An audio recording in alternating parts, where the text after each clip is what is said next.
If you are a Nigerian, can you please lend me your ears? But first, we shouldn't blame God for putting us in a country where lawyers ended up becoming content creators, where accountants are now makeup artists, where civil engineers end up becoming laborers, where graduates now compete to become mates in a public servant mansion. May I remind you that despite all this, you came from one of the best human race ever. Now some countries are now placing visa ban on Nigerians.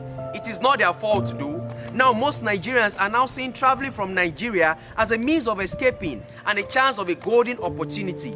Millions of Nigerians are now traveling through desert, hoping for a greener pastures. The numbers of medical doctors that are Nigerians in UK and USA are more than the numbers of medical doctors in Nigeria. See, Baba God, if any Nigerian should die, please open the gate of heaven for them, because the blood flowing in every Nigerian has gone through hell already. Even devil and Mephistopheles without partiality can bear witness. A country where the minimum wage cannot buy a full bag of rice, where your first class does not matter, where the Oba already have a slot, where an average teenager now sells wares and organic cream.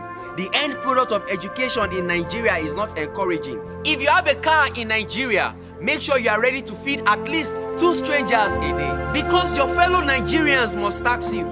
You hear things like bros or madam, give us something now.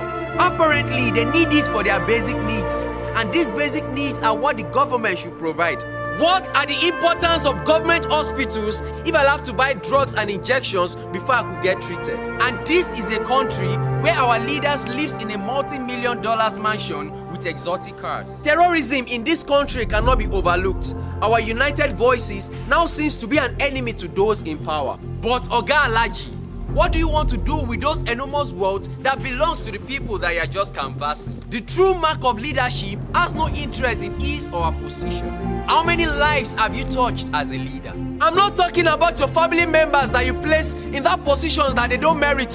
How many sons and daughters of nobody have you touched their lives? How many of those mansions can you live in? The recent occurrence in Nigeria has shown vividly how they take us. I want us to remain strong, but as well, I want to employ every youth to please develop your skill and talent, because these people are not really putting anything in place for us. Nigeria is a country that without spiritual problems, your destiny can be changed. A whole lot of things have happened in Nigeria that we will never forget.